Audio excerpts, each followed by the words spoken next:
Hello everyone, स्वागत है आपका हमारे एक और वीडियो में। आज हम देखते हैं पार्ट्स ऑफ स्पीच के कुछ क्वेश्चंस को जो एमसीक्यू में पूछे गए हैं। तो यहाँ पे पहला क्वेश्चन है, which of the following is in possessive case. तो निम्नलिखित में से कौन सा पजेसिव केस में है। तो इसका यहाँ पे आंसर दिया गया ऑप्शन नंबर डी है, माइन। तो जो माइन शब्द है वो पजेसिव केस है। और ये अगर बात करें कौन सा पजेसिव है ये, तो प्रोनाउन में बात करते हैं। पजेसिव प्रोनाउन है ये। माइन हुआ, योर्स हुआ, अवर्स हुआ, हर्स हुआ, इट्स हुआ, ये सभी पजेसिव प्रोनाउन है।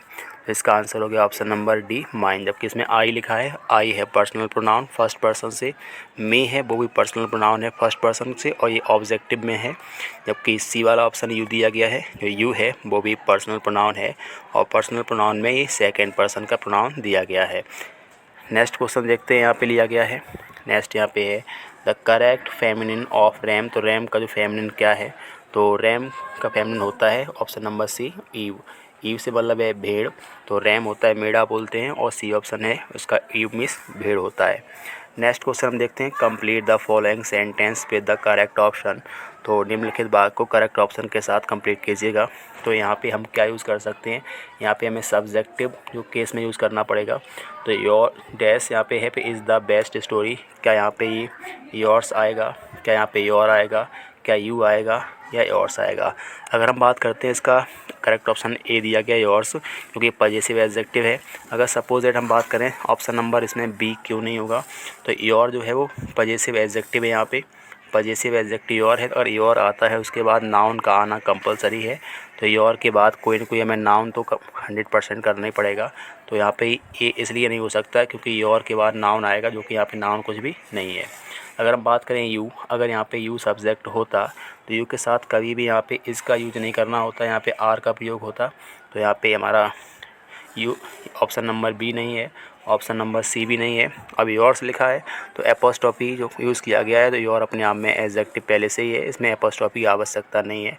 तो ऑप्शन नंबर इसका हो गया ऑप्शन नंबर ए, योर्स। योर्स है वो पजेसिव प्रोनाउन है, तो yours is the best story, आपकी कहानी सबसे अच्छी कहानी है।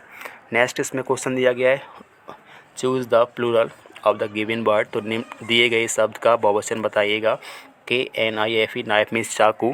तो जब भी किसी भी नाउन के अंत में, जो कि कॉमन नाउन हो, प्रॉपर नाउन हो, इस तरह का नाउन है, तो किसी भी नाउन के अंत में एफ या FE आता है, एफ आए या FE आए, तो एफ या FE घटा के VES का यूज़ करना होता है, तो बन जाता है बहुवचन। तो इसके हिसाब से हमारा राइट आंसर हो गया option number C, KNIVES। F या FE नाउन के अंत में आने पर हमें VES का यूज़ कर देना होता है। नेक्स्ट यहाँ पे choose the plural of the given word. तो नीचे दिए गई जो शब्द है, तो इस बॉक्स का हमें बहुवचन बताना है। तो बॉक्स का जो बॉक्स बनता है वो बनता है option number D, boxes, BOXES। अगर ऑक्स आता है OX, तो ऑक्स का बन जाता है ऑक्सिन, OXEN। जबकि बॉक्स है, बॉक्स में केवल हमें ES का यूज़ करना होता है। अगर किसी भी शब्द के अंत में जो नाउन है उसके अंत में S आ जाए, डबल S आ जाए, SH आ जाए, CH आ जाए, O आ जाए, या फिर X आ जाए और उसे बहुवचन बनाना होता है, तो उस स्पेलिंग के अंत में हमें ES का यूज़ करना होता है। पर इस तरह से हमें देखना है, कहीं S, double S, SH, CH, O या फिर X किसी स्पेलिंग के अंत में है, तो वहाँ पे हम ES लगा करके उसे बहुवचन बना देते हैं। नेक्स्ट यहाँ पे choose the singular of the given word. तो लीव्स जो लिखा हुआ है, हमें पता है एफ या FE जब किसी के अंत में होता है, उसका बहुवचन बनाने के लिए एफ या FE घटा के VES लगाते हैं, उसका ऑप्शन हो जाएगा बी, LEAF। लीफ मीन्स पत्ती, और जब एफ या FE किसी के लास्ट में आता है तो उसे हटा करके हम VES लगाते हैं, तो बन जाता है लीव्स। नेक्स्ट क्वेश्चन यहाँ पे है, वन ऑफ दीज, इनमें से एक, इज यूज मीन्स प्रयोग किया गया है for both male and female. तो मेल और फीमेल दोनों के लिए इसमें से किसी हम यूज़ कर सकते हैं। तो जेंडर 4 प्रकार के होते हैं। यहाँ जेंडर क्वेश्चन है, मैस्कुलिन, फेमिनिन, कॉमन और न्यूटर। मैस्कुलिन जेंडर केवल पुरुष जाति को बताता है, और जो फेमिनिन जेंडर है वो केवल स्त्री जाति को बताता है। जबकि जो न्यूटर जेंडर है वो निर्जीव की बात करता है। जो कॉमन जेंडर है, कॉमन जेंडर से हम ऐसी स्पेलिंग बताते हैं जो महिला या पुरुष दोनों के लिए यूज़ कर सकते थे। यहाँ पे ऑप्शन हो जाएगा option number A, parent. Parent है वो माता पिता दोनों के लिए यूज़ होता है।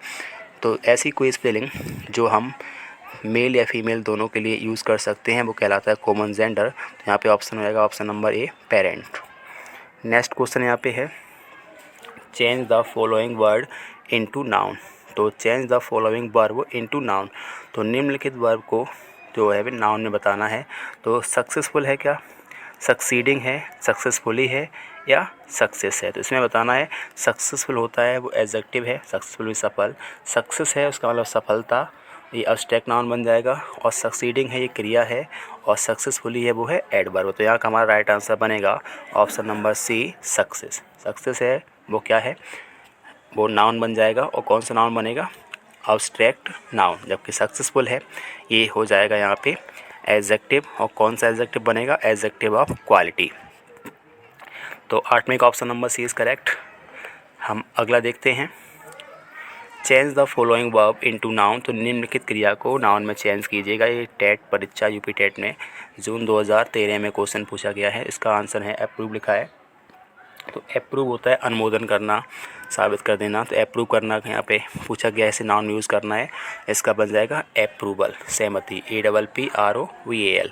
जबकि अप्रूविंग है ये क्रिया है, और अप्रूव्ड है ये भी क्रिया है सेकंड फॉर्म थर्ड फॉर्म में, और अप्रूव्स है ये प्रेजेंट डेफिनेट टेंस में ES का यूज़ कर दिया गया, अप्रूव में ES लगा दिया गया, ये प्रेजेंट डेफिनेट की क्रिया है। जबकि अप्रूवल है वो अपने आप में सिंपल रूप में नाउन है, और ये हो जाएगा कौन सा noun, abstract noun. Next question यहाँ पे है प्रोनाउन से लिए गए क्वेश्चन यहाँ पे। तो प्रोनाउन को हमें यहाँ पे फिल करना है कुछ। तो fill in the blank with suitable pronoun, my son and my daughter are fond of. तो यहाँ पे हमें भरना है क्या आना चाहिए।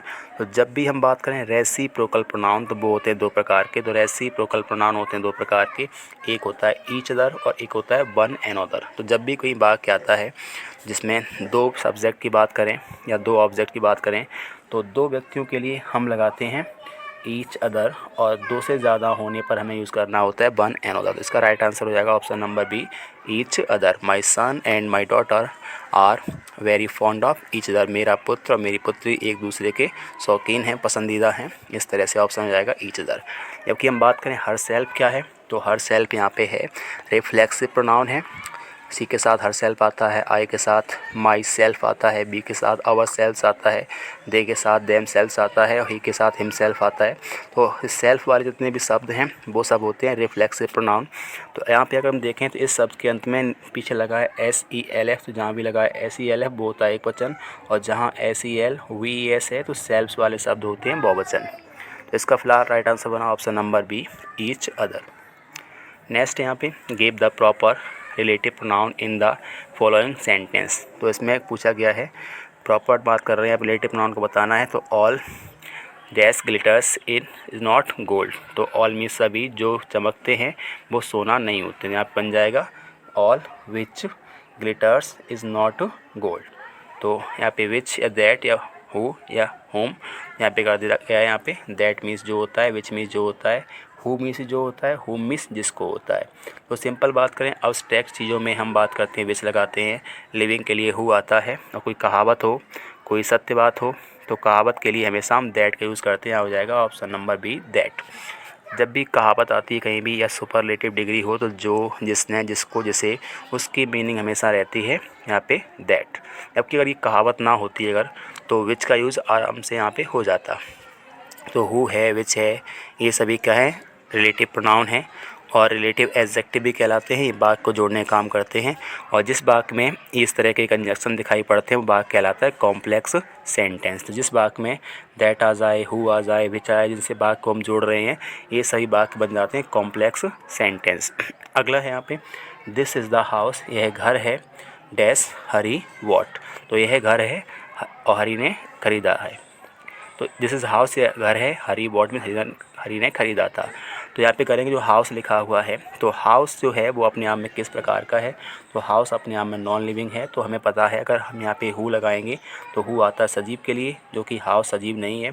दैट हम जब प्रयोग करेंगे जब वाक्य में कोई कहावत हो या कोई सुपरलेटिव डिग्री हो। तो यहाँ पे सुपरलेटिव डिग्री है नहीं, कहावत भी क्या है इसमें, होम है जो आता है जिसके लिए, हु होता है जिसका, जिसकी, जिसके। तो दिस इज़ द हाउस, ये घर है, दैट मीन्स जिसे, हरी वॉट मीन्स हरी ने खरीदा था।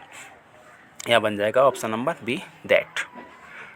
नेक्स्ट यहाँ पे I know the man dash, I know the man dot dot dot wrote this letter. मैं व्यक्ति को जानता हूँ जिसने यह पत्र लिखा। तो आई नो द मैन, मैं उस व्यक्ति को जानता हूँ जिसने पत्र लिखा है। तो व्यक्तियों के लिए हम सिंपल आंसर करते हैं, तो यहाँ पे सिंपल रूप में आ जाता है हु।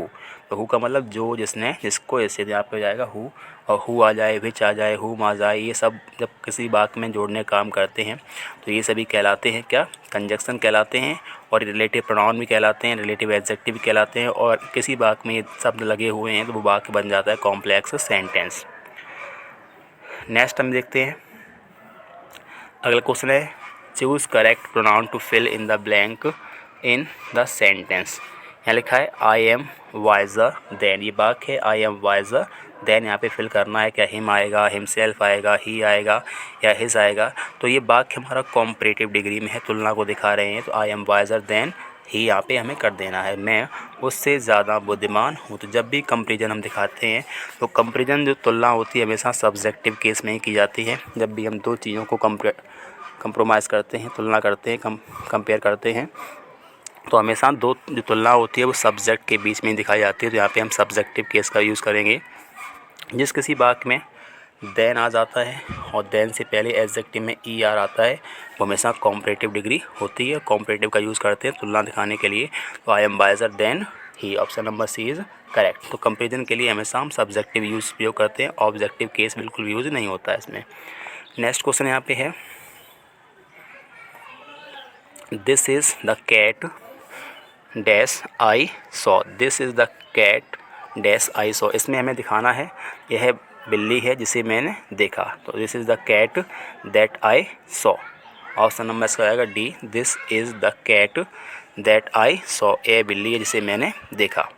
नेक्स्ट क्वेश्चन है choose the correct pronoun to complete the following. तो निम्नलिखित को कंप्लीट करने के लिए सही प्रोनाउन का चयन कीजिएगा। This book is book is dot dot dot and that book is mine. अगर हम इस वाक्य में देखें यहाँ पे लगा है माइन, माइन जो है वो क्या है अपने आप में ये पजेसिव प्रोनाउन है। तो अगर हम यहाँ पे पजेसिव प्रोनाउन का यूज़ कर रहे हैं तो हमें यहाँ भी पजेसिव प्रोनाउन का यूज़ करना पड़ेगा।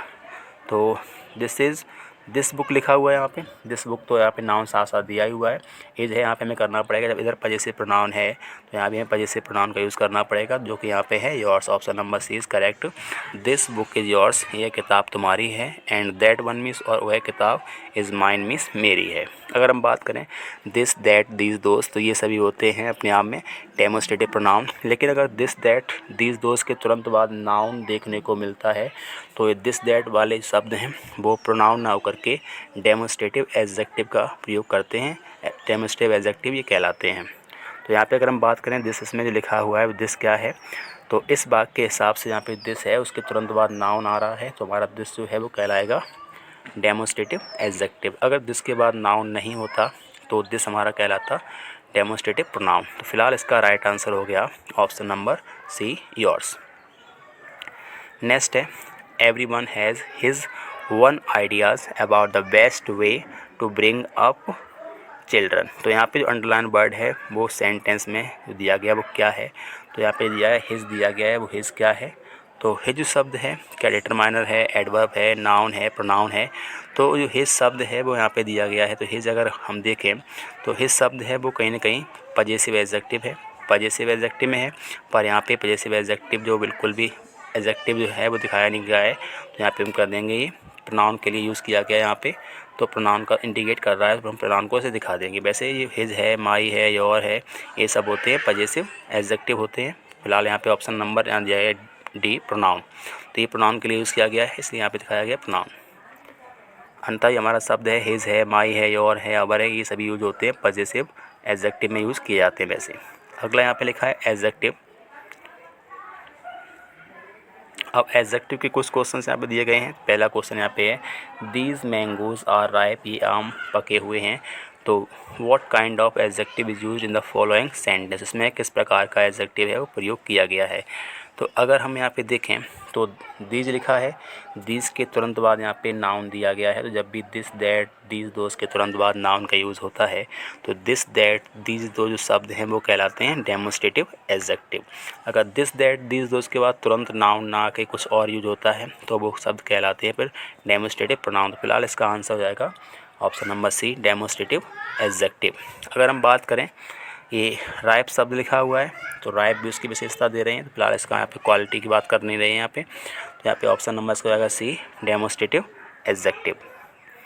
नेक्स्ट क्वेश्चन है एडजेक्टिव ऑफ बॉडी। तो बॉडी का जो एडजेक्टिव होता है वो क्या होता है, बॉडी में शरीर, तो इसका बन जाएगा option number B bodily. Next question यहाँ दिया गया है which is the adjective in the given sentence. तो which is the adjective in the given sentence, तो दिए गए वाक्य में एडजेक्टिव क्या है। तो सिंपल सी बात है, जहाँ तक जो एडजेक्टिव होता है अगर किसी सेंटेंस में आता है तो नाउन से तुरंत पहले आता है, जो कि उसकी विशेषता बताता है।